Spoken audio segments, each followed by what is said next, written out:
Hello everybody, SlimKirby here, and welcome back to the Animal Crossing Let's Play. You're currently watching the abridged portion of this playthrough, where I cut out all the fluff and simply talk about my adventures of playing through an entire year of Animal Crossing in a summary format. If you'd rather watch the playthrough in its entirety, check out the video description for a link to a playlist that has all the episodes and stream sessions I've done, raw and unedited. But if you'd rather stick around for these videos, well, just sit back and enjoy my adventures through Popstar. Monday, November 5th. Bit of a quick day with not much going on, so I decided to have a neighbor day. I also tried planting another money tree since the one from the other day didn't work, and Sahara was in town, so I got a few more carpets from her that I didn't have in my catalog yet. As far as the neighbor interactions are concerned, Bill decided to call me a giant dork, which pretty much the equivalent of telling me the sky is blue, and I apparently upset Stu by telling him his house was a mess. Listen, I'm sorry bro, but the truth hurts sometimes. Hopefully this won't have any ramifications or negative impacts for the future. Tuesday, November 6th. Hey, look, a negative impact! Yeah, so we lost Stuart Pickles today, and I was honestly kind of bummed about it. Next to Bill and probably Ricky, he was actually becoming one of my favorite male villagers in town, but apparently his hunger was too strong, and he really wanted to try tasting exotic puddings from faraway lands, so he moved away from Popstar. I mean, I hope that was the reason and that he wasn't too upset over my comment on his house yesterday, but what's done is done at this point. His replacement neighbor moved in today too, and well, we have another duck actually. Not only that, but they moved into the same district as Dina too, so we have two ducks in one district, officially making this the Duck District. Anyway, say hello to Weber, and oh my god, he looks like he's ready to kill. I swear, his eyes constantly make him look like he's always angry, and ready to whack someone at a moment's notice. And sure, while I'd rather not be sleeping with one eye open every night, this unfortunately gives Weber some meme staying power that I was definitely ready to capitalize on, so I think I'm gonna try and keep him for a while. But yeah, welcome to Popstar, Mr. Murder Duck. I should also mention that today, although I think it's supposed to be the first Tuesday in November specifically, is actually Mayor's Day for this game. So once again, we can go meet Tortimer at the town fountain, and he'll have a little gift for us. I think this day is supposed to be representative of the general election day for the United States, as the first Tuesday in November is usually when election day happens, but since there are really no elections here, we just celebrate the mayor, I guess. Anyway, the reward we get is just a model of the town fountain or wishing well, so go nuts and put that in your house if you want. The last thing I wanted to mention today is that I actually got a pretty significant increase in my HRA score today. I'm still quite a number of points off from getting either of the HRA rewards, but it was surprising seeing that amount of an increase. I think the main reason for this increase was the acquisition of the Lunar Horizon wall from the other night, now that I have a matching carpet and wallpaper. However, I may have also tweaked a thing or two that could have been giving me lower points as well. I honestly don't remember at this point. I think in December I'm going to focus on making the HRA a priority because I should get the last space item by then, and I'll at the very least have another complete furniture series as well, what with a very easy holiday setup to get coming very soon. So stay tuned for that, I guess. Wednesday, November 7th. Our first week of November actually ends with us making another pattern at the Able Sisters. Like I said before, I wanted to make more of these, but at this point, whenever I decide to take a day to make a pattern, I pretty much have to dedicate an entire hour to the process. So as a result, these have only been monthly endeavors at the absolute least. For this pattern, I decided to make it off of another favorite Mario character of mine, pretty much my favorite character before a certain shelled monarch took over my life. But yeah, we have Toad from the Mario series, my old main man. Who in town is also a main man of mine? Bill, of course, so I decided to put the pattern outside of his house in dedication to him. Much like the Birdo pattern, this went a lot better than my first design, so I was happy that it went as smoothly as it did, because I am just not a fan of the color palette system in this game, not to mention the interface for making the pattern as well. Aside from that, not much else really happened today. Someone in town decided to bury another pitfall recently, and I decided to make Caesar my target because of all my neighbors, he's probably my least favorite at this point. I thought about using it on our newest neighbor Weber, but since he just moved in, I'll give him a break. Plus, I feel like if we did anything to Weber, he would probably retaliate with extreme prejudice. So let's just keep on good terms with the murder duck, shall we? I also wrote Ricky a letter that I thought was pretty humorous. Maybe some crude humor involved, but nothing overly so. Come on, I'm just talking about his acorns, guys. Thursday, November 8th. Crazy Red is back in Popstar yet again, and although a majority of his stock is price-inflated common stuff, he did actually bring an NES game this time. Unfortunately, it's just pinball. Yeah, not much to say about this one. It's pinball and a very basic version of it. Maybe a more dedicated pinball fan could get something out of this, but it's definitely not for me. Oh well, it's our third NES game at least. Other happenings on this day, well, Gulliver showed up, but he gave us a duplicate item, thankfully not a Matryoshka, and Cherry completely overcharged us for a cactus by making us pay 300% more than it's actually worth. I will always love you, Cherry, but dang, you definitely got some sneakiness in you. I also wrote a letter to Penny and asked her perhaps one of life's biggest questions. If mice truly love cheese as much as they do, are cheese-obsessed human beings also mice as a result? Perhaps we're not ready for such loaded questions just yet, but, you know, I had to ask. Friday, November 9th. We have a pretty bare-bones skeletal day today with not much happening at all. Seriously, it was not very interesting, and I couldn't really even come up with any stupendous factoids to talk about either. I honestly think the highlight was winning a plaster wall from Maddie, and that's only because it wasn't in our catalog yet. Thankfully, it was also Wisp rotation time, so I did get another item from him as well, but it was only a glow clock this time, and nothing I was actively looking for. At least Cherry can rest easy that I don't want to make out with Wisp this time. Saturday, November 10th. Once again, another uneventful day, only made more eventful than yesterday by the music selections, which, speaking of, this week I went with something classic, and not in the video game sense.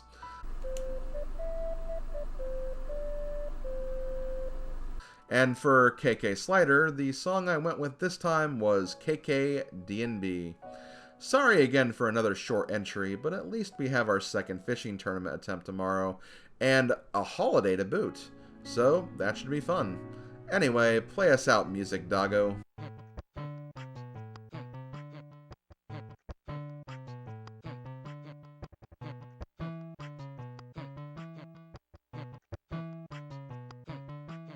Sunday, November 11th. Happy Sunday, everyone, and it being another November Sunday, it looks like I'm gonna try and attempt to win the fishing tournament again. But this time, I'm gonna be a little more active and try coming at the end of the contest to see if I can shake out a win. I am not letting Ricky take the W this time. Before we do that though, it being November 11th, we do have a holiday today, because it's Veterans Day.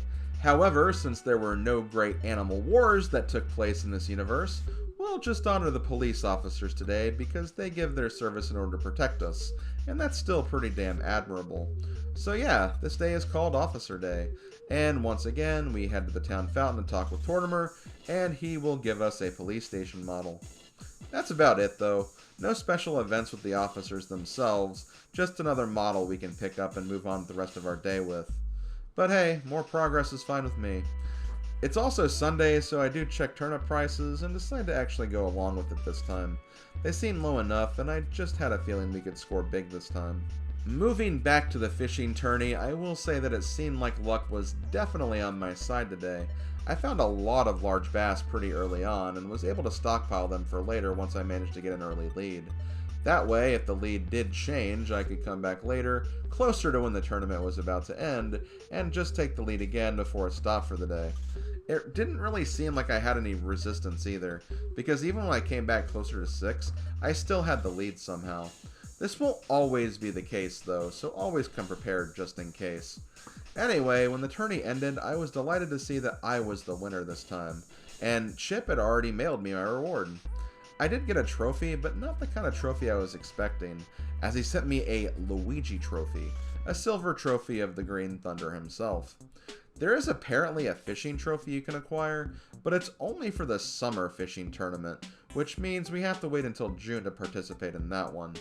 Still though, the Luigi trophy is actually a pretty rare item, and it does give a lot of good HRA score as well, so I was delighted to get this reward. That will actually do it for today's summary though, so let's move on to the next one. Monday, November 12th. Well, for the first time in a while, we actually had a Katrina visit, so I decided to start today on the later end of the day. Didn't really get any interesting fortunes though, just the rare item one, which you would think would be a good one since I'm keeping track of catalog items now, but I don't know, I just feel like my acquisitions during this time haven't been all that rewarding.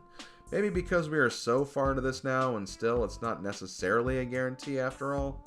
I think I did knock a few items off the list today though, but I don't really know if the fortune was responsible for that or not.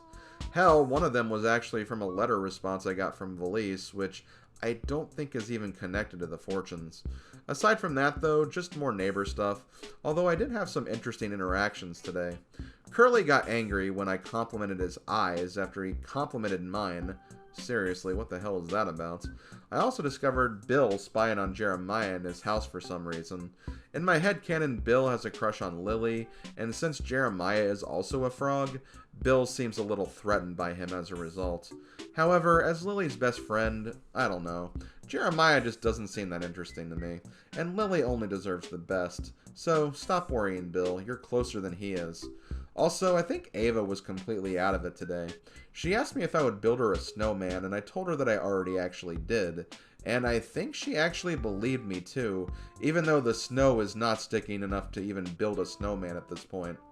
I think maybe overexposure to the 67 shirt has gotten to her head, and has started to make her go a little insane or something. Although, it was also pretty late in the evening, and she started falling asleep outside while it was snowing, so that probably didn't help much either. Maybe caused her delirium to be a little out of whack. It was still a funny exchange, though. Tuesday, November 13th. Another day with Katrina and another rare item fortune. Once again, not really sure how much the fortune helped, though, as acquisitions felt pretty standard to me. But hey, it gave me an excuse for another neighbor day, and a lot of little things did happen as a result. Starting with Curly charging at my house like a football player, perhaps still personally confused by my eye comment from the previous day. Weber asked me to get his prized comic book back from Ricky, and I joked around with the idea that he also wanted me to whack Ricky with it as well. Weber said nothing and basically implied that, by whatever means are necessary, which did kind of freak me out, not gonna lie. Perhaps the biggest development, though, is the fact that our blustering ape villager Caesar got the bright idea to paint the roof of my house black. Which, very bold play there, Caesar, considering that you've pretty much traversing on Monique territory here. And hey, I've been pretty clear that of all my neighbors right now, Caesar is probably the one I'm least vested in, so it would actually be pretty easy to start giving him the silent treatment, and just wait it out until he leaves Popstar. It would technically make neighbor days a little faster anyway. We'll see if he does something like this again though, as even Monique got a warning. I also feel like I was close to tracking down the mole cricket today too, which is the bug that lives underground that you have to track with sound, or your neighbors looking at the ground suspiciously. However, on watching the footage back, I think I may have lost it from my vision being obscured by trees, which is unfortunately something that can happen sometimes. Oh well, like I said before, even if we don't get it this month, it'll get considerably easier to find in the coming months, so that's something at least. Wednesday, November 14th. Nothing much happened today, but since we are kind of that 1/3 of the playthrough mark, I figured it would be a good time to do a quick neighbor check-in, or status update on all our furry little friendos, and kind of see where they are and where they stand, and what we've learned about them so far. That way, even those who may have jumped into this playthrough a bit late can at least stay up to date with the latest lore and memes. Of our original 6, Cherry, Ricky, Lily, and Curly still remain. Cherry is our Popstar girlfriend, we love her very much, and she is most certainly our bae, and absolutely nothing can break that bond. Ricky, despite being a cranky personality, is a stand-up guy who not only has ties to me from my old Animal Crossing town of Moe's Bar, but who also helped me get my very first foreign fruit in Popstar as well, so he definitely is a solid member of the crew. Curly has also helped out in that regard, being the bringer of apples, but of the original 6, he's probably the least interesting. However, he hasn't really done anything bad either, basically being the poster child of the word inoffensive, I guess you could say. Could also be considered the Mario of this town, someone who's pretty much a blank canvas personality-wise, but you are still fine with him being around.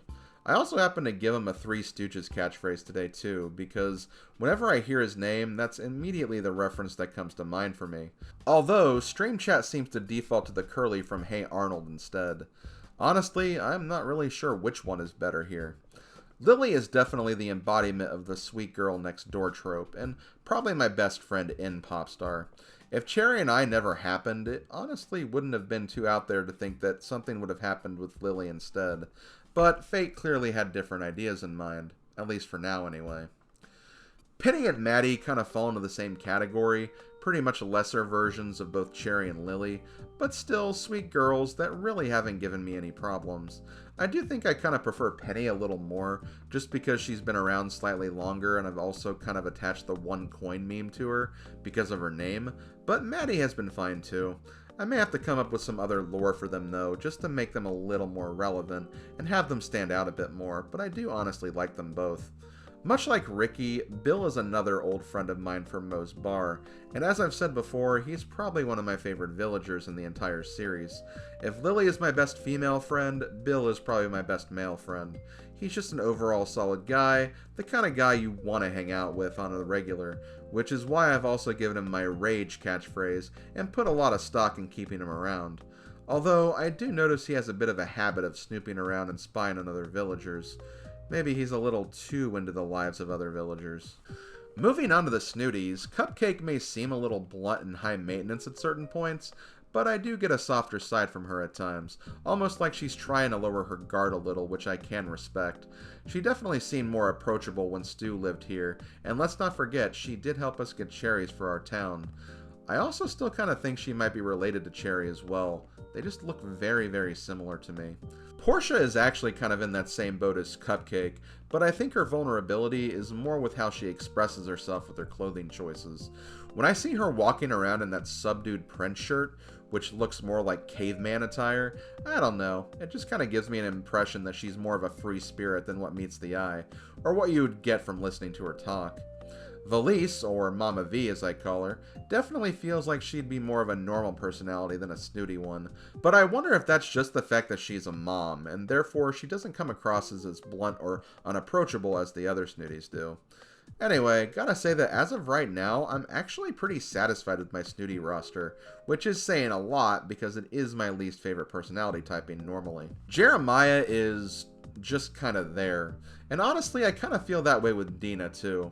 Over time, I will warm up to one of them a bit more, but as of now, they just haven't really stood out too much, beyond their typical lazy and normal personality typings, something I feel like Stu and Lily have done way more easily.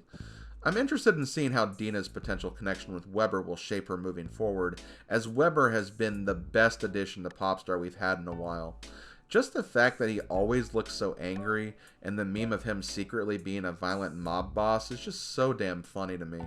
And on the subject of memes, we can't forget about Ava67, literally the biggest redemption arc in the entire playthrough, going from a neighbor I was honestly just waiting for her to move on, but now I just want her to stay as long as possible, just to see how long the joke can go on for. And all it took was a damn shirt with the number 67 on it. Go figure. And finally, we have Caesar, definitely the black sheep of Popstar right now. And yeah, I've definitely kind of had my fill with him. Given I don't hate the guy, as he has given us some funny moments, and I do think his connection with Bluster Kong and his camaraderie with Ricky balances him out a bit, always keeping him one tier above Monique at all times. But he's vandalized my house now, much like Monique, and he just seems to be offering the least amount of value at this time, so him moving on could honestly be to everyone's benefit, at least in my eyes. But yeah, that's pretty much the breakdown at this point, and with Weber being in town slightly longer than a week now, I have a feeling we'll have someone else moving in and someone departing very soon, so we'll have to see how that goes. Anyway, back to the summaries. Thursday, November 15th. I awoke to the news that Bill buried his absolute favorite thing in one of the A acres, just to find out that he had tried to trick me and get me with a pitfall. Oh, Billiam, Billiam, Billiam. And after all the praise I gave you on the previous day. You won't be able to pull such a fast one on me, though. Not that easily, anyway. I did make sure the pitfall was put to good use, though, and used it on Caesar in retaliation for the house painting incident the other day. So, that is something. Also, after noticing a lot of repeated dialogue between my peppy villagers, especially in regards to them all trying to learn Japanese, I decided to create some headcanon that Cherry, Maddie, and Penny all belong to the same Japanese study group, but instead of actually learning Japanese, they just all meet up together, say konnichiwa, the one word they learned how to say, and then spend the rest of their time engaging in girl talk while eating delicious ice cream sundaes. Which, not gonna lie, that still sounds pretty based. I also took another trip to the island today and spent a little time with Flossie before I decided to check the buried items. I have to admit, Flossie is kind of growing on me a little bit.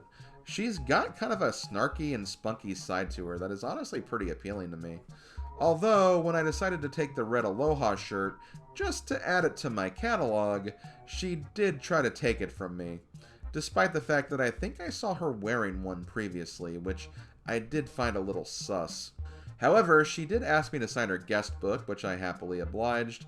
As far as the items were concerned, I did get a few new things added to my catalog, but nothing substantial, nor any unique island items either, so still kind of a bust.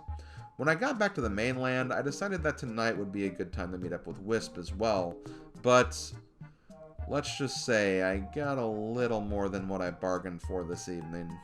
Like, just in life in general. You know, you get to actually kind of keep things to yourself a little bit, which is...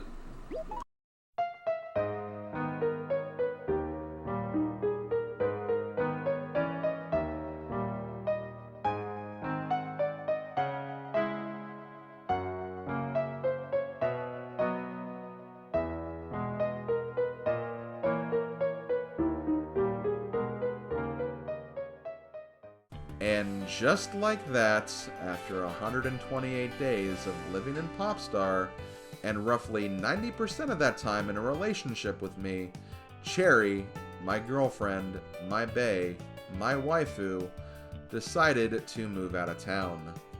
This caught me completely off guard, and I actually spent the entire next hour in absolute silence during the stream, because I just did not expect this to happen, or even know how to process what just happened. And let's be clear, I interacted with Cherry constantly. I checked in with her at least once a day, and sent letters to her pretty regularly as well. In fact, I actually wrote her earlier that same day, which means that letters aren't necessarily a guarantee to keep a villager around. Sometimes they'll still just decide that it's moving time if it's truly their time to go. But yeah, safe to say, I took this really hard. And I think the emotion I was feeling didn't exactly help my progress during this evening session either. Finding all the spirits for Wisp was kind of a challenge this time, and during the search, one of my viewers thought they heard the mole cricket and the museum acre, which got me to search the entire district to pretty much no avail. So yeah, it was kind of a rough hour of gaming, not gonna lie. On the plus side, after losing track of where the last money tree I planted was, I did actually find it during this segment, and discovered that it was actually successful, so yay, we actually got to show off a successful money tree for once. And eventually I did find all the Wisp spirits as well, but he only gave me a striking outfit for my reward, and I'll be the first to admit, it wasn't very striking. Oh well, I think it's time we go to bed and put this nightmare behind us. Cherry, it's been a lot of fun, and I'm really going to miss you. You were truly the most terrific part of my time here in Popstar, and even though the pain hurts now, that will never spoil the good times and the wonderful moments we've had together.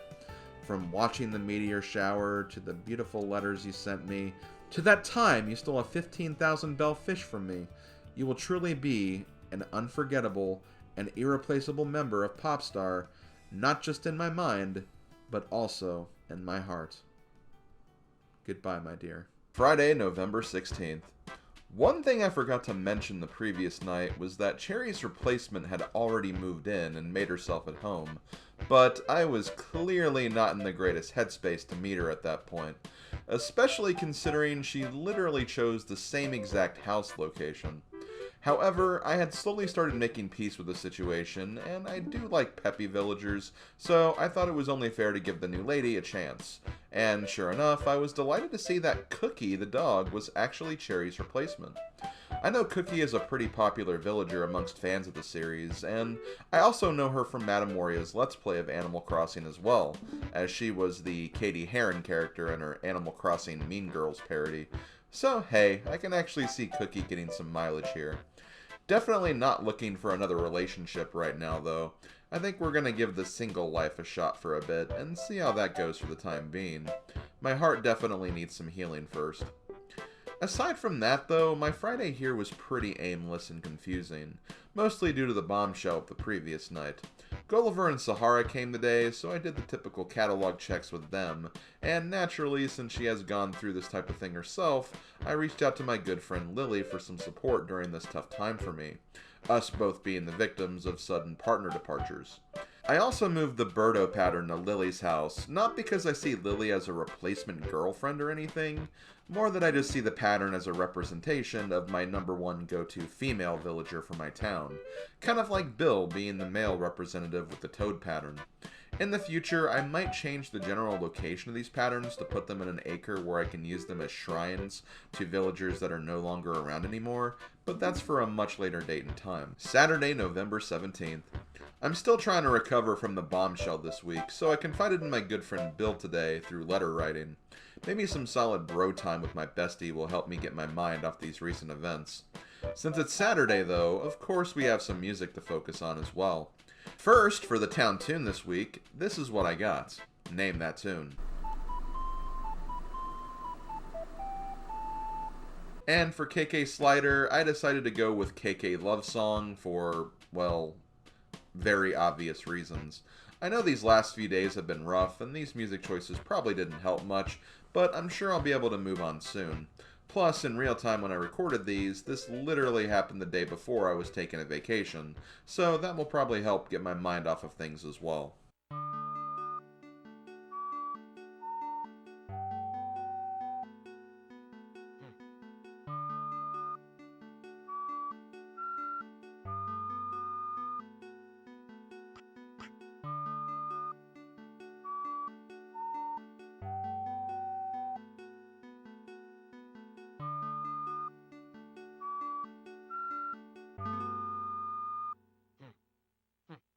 No. Oh me quick, oh me quick, oh. Quick me quick, oh. Oh me oh me quick, oh. Nah. Oh me quick, oh me quick, oh. Quick me quick, oh. Oh me nah, oh nah me quick, oh. That will do it for another Animal Crossing episode. Thank you guys for watching, and I'll see you for the next one. Reminder that you can find links in the video description for the unedited recording sessions of this playthrough, as well as individual links to the streams in particular that featured the days covered in this episode summary. Until we meet again, this has been SlimKirby, and I'll see you guys next time. Later, folks.